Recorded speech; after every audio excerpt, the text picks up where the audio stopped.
I've been living my whole life in fear. In fear that I would disappoint my parents, that I would not live up to the grades and the degrees that I got in college. I was living in fear of people's judgment. I was living in fear of being different. But once I started realizing that all the power is within myself, that anything I want in life, I don't need to worry about others judging my self-worth. The only person that can judge where I want to go in life and my own personal self-worth is myself. Not a boss, not my family, not the judgment of my friends and peers and coworkers. And once I overcame that fear, I realized that I was limitless and I was able to do anything I wanted to do. Everybody doubts themselves, everybody second guesses themselves, and I doubted myself and I second guessed myself just as much as any other person. But I'd say the difference is no matter what, I knew that I needed to be moving out of my current situation. I went to an event. At that event, I had an epiphany. I created a new vision of myself. And what happened is every day I went to work after that event. Every day I went to work, I felt like I was living an alternative life. Because in my mind, I already had a new vision for myself already created. And that new vision of myself was that I was free.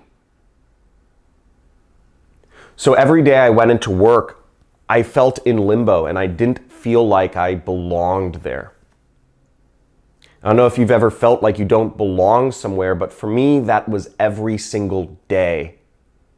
That kept me focused, because if you're somewhere where you don't feel you belong, if you're in a situation where you don't feel is correct for you, if you feel a sense of unease with what you're doing or who you're surrounded by, if you feel incongruent with yourself, you work very hard to move out of that situation.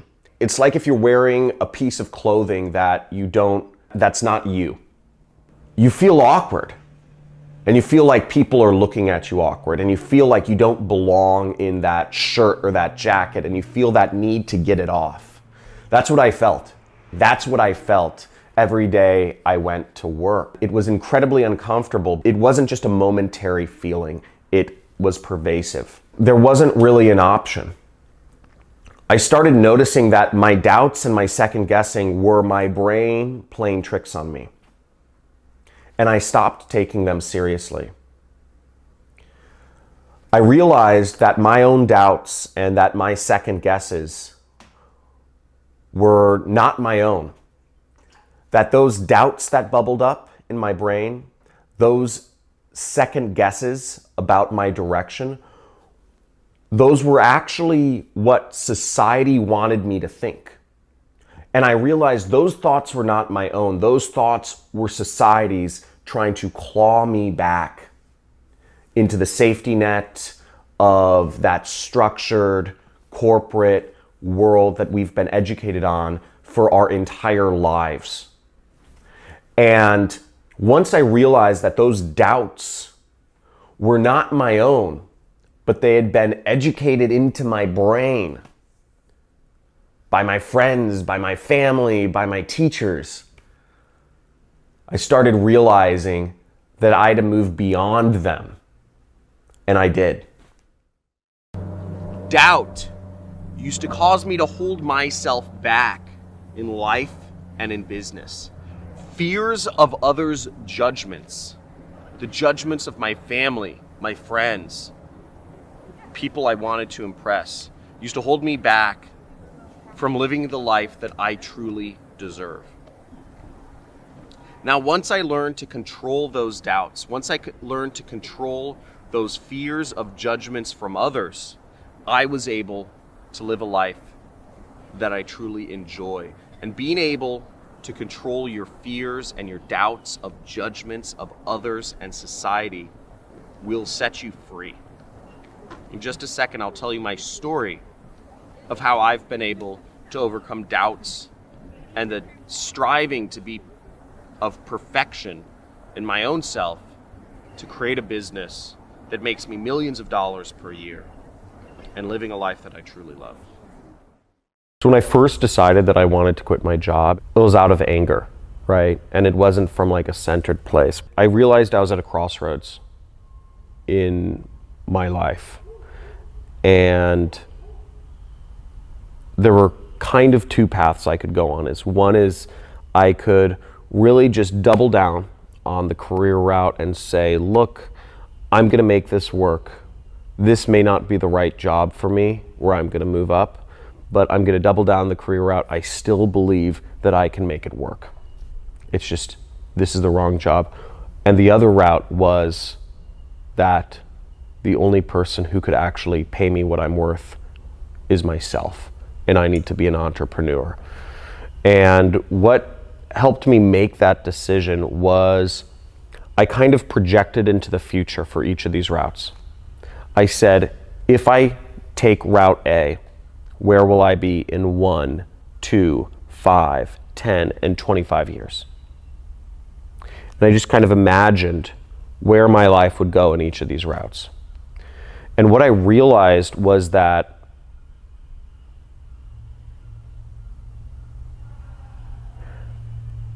if I took route A and I allowed others to determine my own worth for the rest of my life, that I would never accomplish my dreams, I'd never accomplish my goals, I'd never be given the freedom to experience life in the way I wanted to experience, and I'd be constricted to living and working and even dating and marrying people who were convenient, but not actually people I truly connected with on a heart or soul level. I cried thinking about this going down route A, which was working a job for the rest of my life, because I realized that it was so easy, that this was such a realistic scenario for me to actually do. It was not crazy to think that this could be my life and I could always be living on somebody else's terms. You know, but it's so easy to fall into that trap. It freaked the hell out of me. I feel very fortunate to this day that I am not on that path. Whereas I realized route B was scary. Being an entrepreneur and defining my own sense of self-worth, it was scary. But I realized I would live a life of regrets, of constriction, of being on somebody else's term, of being a comfortable slave if I allowed my sense of self-worth and my worth to be determined by somebody else. And at that moment, I made a decision that I can determine my own happiness. I can determine my own freedom. I can determine what I get from this life. Then the decision was my own. So when I had made the decision not to quit my job, it did not come from fear anymore, but it came from a sense of really knowing myself and knowing where I needed to be. Losing everything I owned was obviously a massive personal setback. In a weird way, it was actually quite liberating because it helped me realize what is truly the most important things in life to me. I didn't think the fire was actually going to come to my house. I didn't think it would actually happen to me. I woke up and the sky was a reddish color, but then it turned black. I noticed the reason the sky turned black was because a tree had just collapsed and sent up a mountain of soot that blacked out the sun. So at that point I realized I had to get out, and I had to get out immediately within the next 5 minutes. The winds were blowing 70 miles an hour. There were ashes flying everywhere. There were embers flying everywhere, and my neighbor's yard is on fire. Everything I'd accumulated throughout my entire life and my animals were just in my house. This was our dream piece of property that we had bought just a few months prior. In the span of 3 seconds, I had to decide what I could take with me and what I had to leave behind, and I couldn't take much with me. Within that 3 seconds, my mind started going to, what other special things do I need to keep with me? And my mind started going off into some directions. I said, oh, there's some special pictures, maybe my computer, maybe my Xbox, and then it just said, it's all junk. It's all junk, and I need to leave it all behind because I don't have time. But in that 3 seconds, I had to decide, what do I bring with me and what do I not? Really, it came down to my animals. What I realized was, at the end of the day, it's really about the people and the animals that you love and the connections that you have in this world, and everything else is just kind of temporary. But those connections to your friends or your family or your animals, those can't be sacrificed. Those are the most important things in the world. It's so funny how much time I have spent trying to accumulate that $8,000 couch, that multi-million-dollar home, that $2,000 HTC Vive virtual reality setup. It took my house burning down for me to realize that stuff is meaningless. And if you're still in the mindset of trying to accumulate things and money and fancy cars and houses, you're approaching life the wrong way. In a weird way, it was actually quite liberating because it helped me realize what is truly the most important things in life to me, which are family, friends, and the experiences we share together. That's all you really need at the end of the day, and I'm perfectly happy.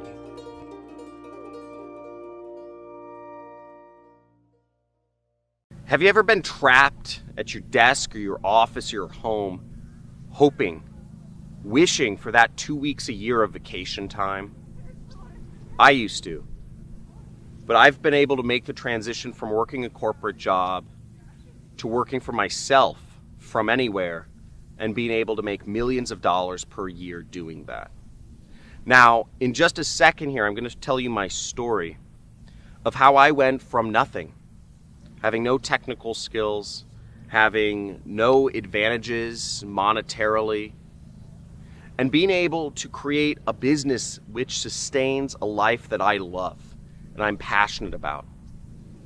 A life where every day is a vacation. Every day I wake up to this view. This is my backyard. I live in Malibu, California, and I've been fortunate enough to learn the mindset that it takes to be successful. I believe anyone can create freedom for themselves and live the life they truly dream about. To be the true version of myself, I had to live a life that was not what society had pre-planned for me.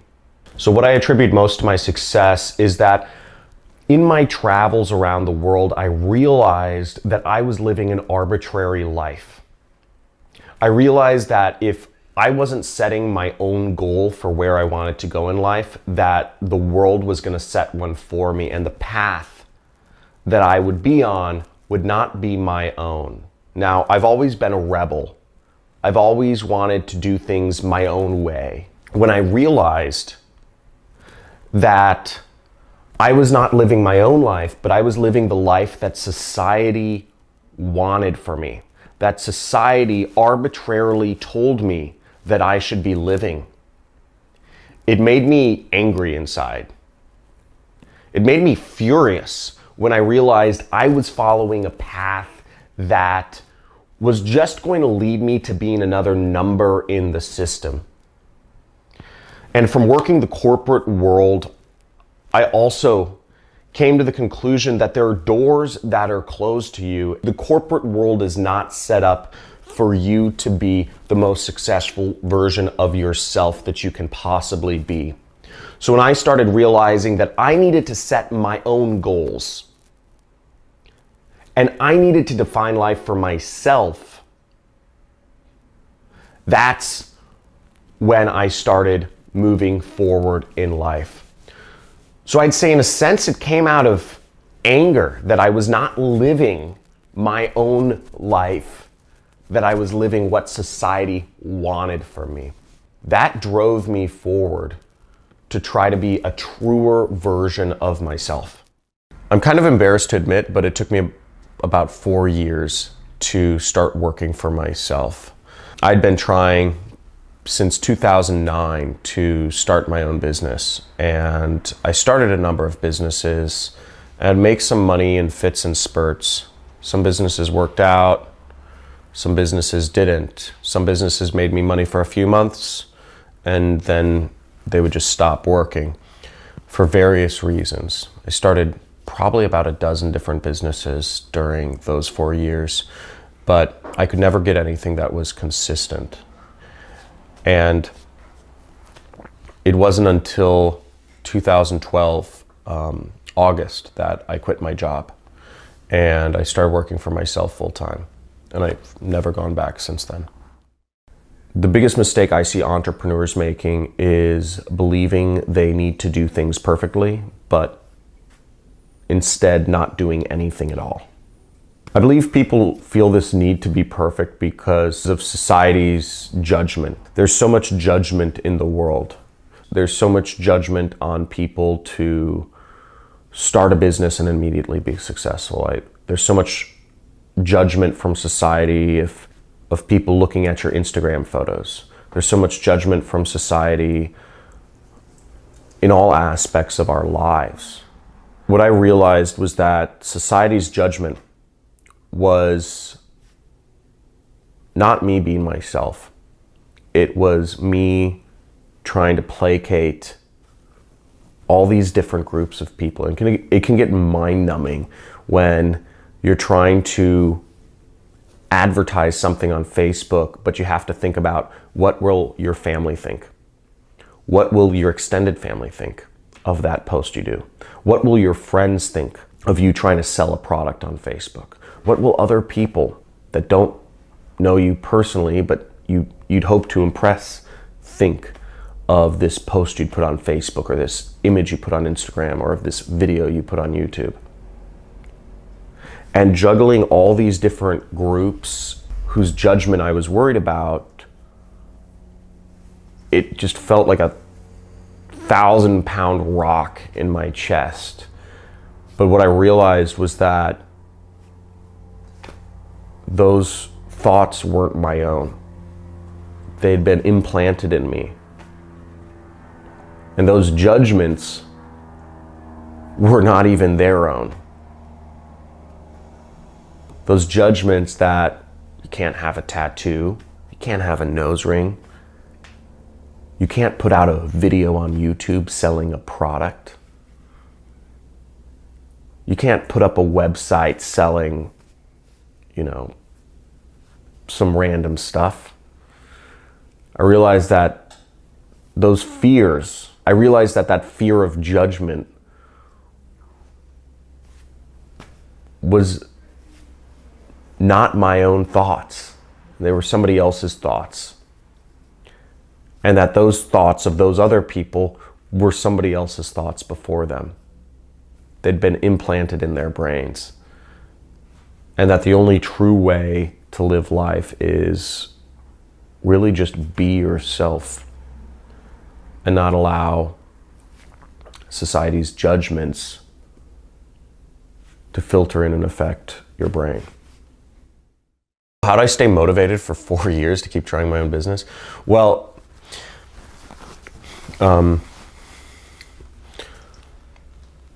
One of my favorite books is The Alchemist, and in The Alchemist they call it beginner's luck.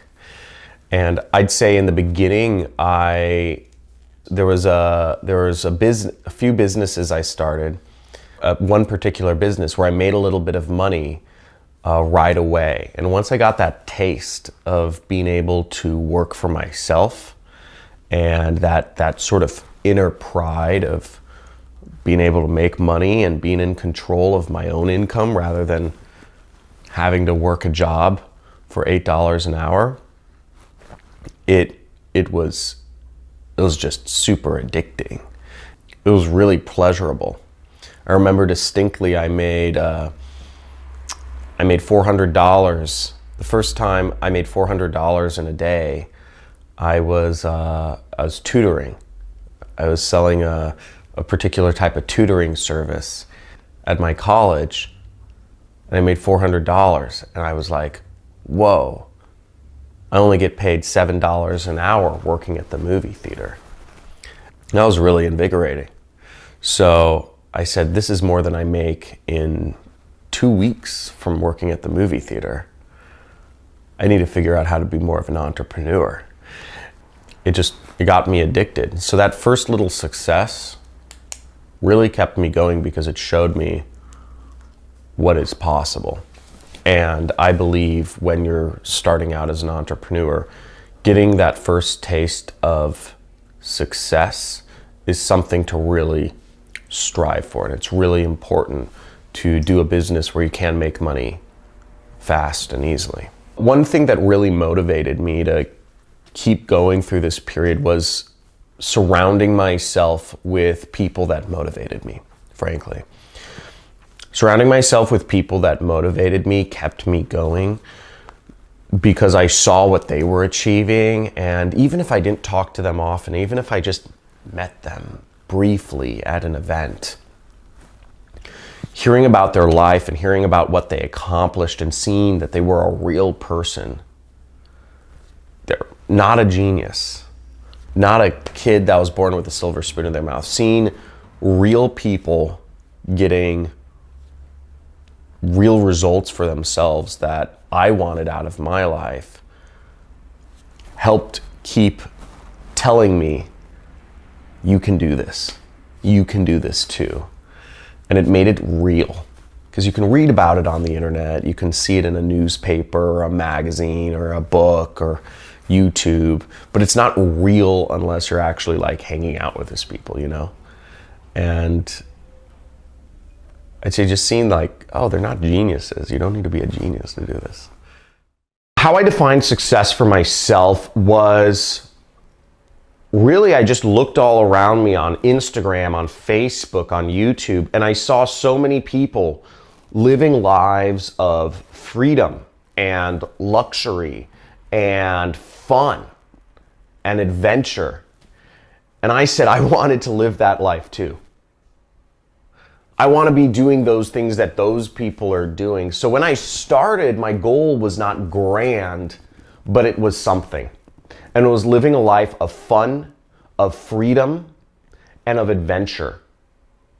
I created my entire business around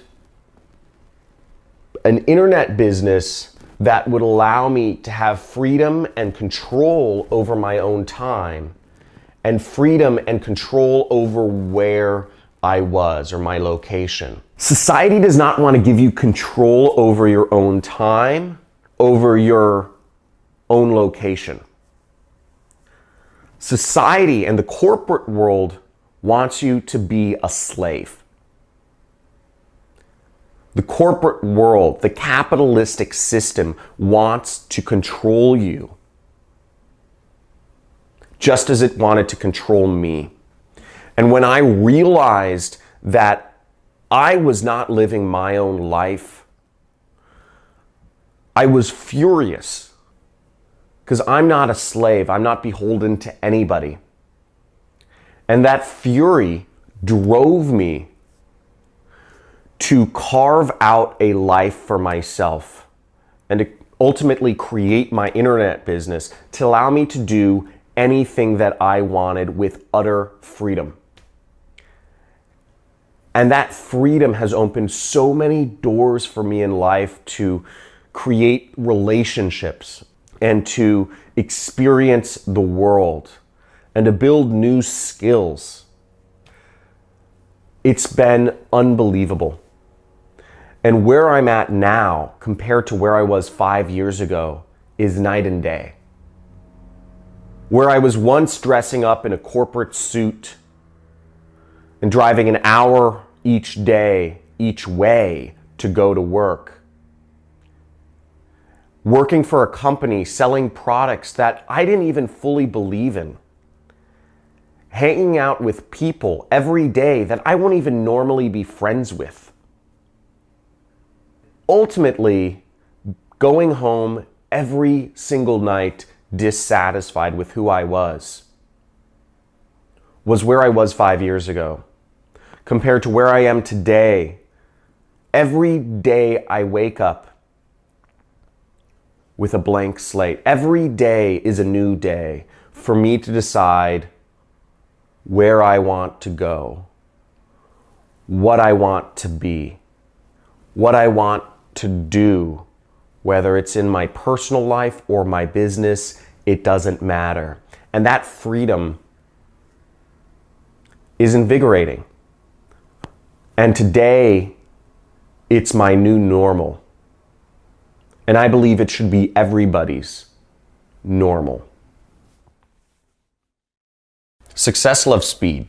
Keeping that momentum going is the most important thing when you start making money in business. And for me, when I was able to go full time when working for myself and running my own business, it just opened the floodgates. Instead of having to only be able to work nights on my internet business, I had the whole day. And for me at the time, I had very few friends. I didn't have a girlfriend. I didn't have a family. And I had very few things or responsibilities. So I guess in one sense, I did have an advantage because I had all the time in the world, but I also had a lot of opportunities to spend my time in other ways. I could have been chasing girls. I could have been going to the clubs. I could have been going to bars and getting drunk. I could have been smoking weed. And I know a lot of entrepreneurs who once they start working for themselves, they'll get drunk during the day, they'll smoke weed in the morning, they'll travel around the world full time and not work on their business, or they'll be dating lots of girls, and they lose sight of actually creating momentum in their business. Creating momentum in your business is actually, I'd say, one of the most important things. Once you start earning money, keeping that momentum going as hard as you can is paramount. I kept that going. The first year in business, I did $300,000. My second year in business, I did close to $1 million. My third year in business, I did close to $3 million. So my momentum, every single year, I almost tripled what I did the previous year. Every year since then, I've done nothing less than $1 million in my business. But I would have never gotten to that point if I'd allowed myself, when I was 25 years old, making $300,000, if I had allowed myself to start getting a big ego and saying, I'm going to hang out at bars, I'm going to go to clubs, I'm going to forget about my responsibilities and travel full time, but not tend to my business. Because it was a very easy and very real opportunity for me to have and do. I could have just been dating girls and traveling the world and being a socialite. But I didn't. I kept momentum in my business. And if you're trying to take your life to the next level, momentum is the most important thing. Oh, that fucking asshole. That's what I was thinking. I was bulletproof. I practiced in the mirror like all this time. And my heart just dropped. It just went. In my mind, everything I had worked up to and came up to this point, I'd gotten good grades in high school. I'd taken the APs. I went to a great college. I had all the right majors, business, marketing. Everything I'd done, I'd gotten a good job. I switched out for a better job, and I did everything correct in my job, and I was moving up and I was doing everything. I was helping the company grow. I felt pretty confident going in because I felt like I had a bulletproof case for asking for a raise. So I went in, I had, a little sheet prepared of, just kind of some numbers and some charts and some of the actual data that I was going to reference. And I went in and I made my spiel, which was short. I thought I kept it good and open-ended. I didn't ask for a firm amount. I said, hey, I'd look like either a raise or some sort of incentive plan moving forward so that I can be on track to earn 6 figures. His answer was the one answer I actually hadn't prepared for, which wasn't really an objection, but what he said was, or what? He was just being an a-hole. What that question meant to me, because he was saying, you want a raise, or what are you gonna do? And what I felt like he was asking me to do is actually put my balls on the line and say, or I'm quitting. I don't think that was his intention. The way I interpreted his response, or what, I felt he was forcing me to say, is the job path for you? Or do you have to go a different route? I want to give my boss a month notice, so I gave myself 60 days to say, I'm out. Whether or not I had the income to support going out on my own. I knew I had to do it, and I knew I just had to really just resolve it in that moment and just move forward, because otherwise I'd create too many obstacles to keep myself comfortable. Being an entrepreneur and defining my own sense of self-worth, it was scary. But I realized I would live a life of regrets, of constriction, of being on somebody else's term, of being a comfortable slave if I allowed my sense of self-worth and my worth to be determined by somebody else. And at that moment, I made a decision that I can determine my own happiness. I can determine my own freedom. I can determine what I get from this life.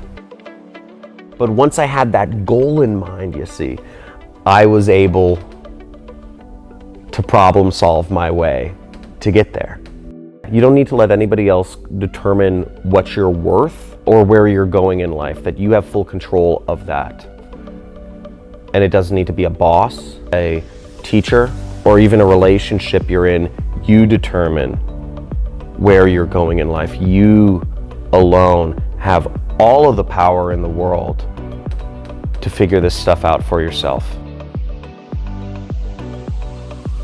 You're in a prison of your own mind. What you fear is not real, and it's really bitching over on this other side. You can truly make it happen.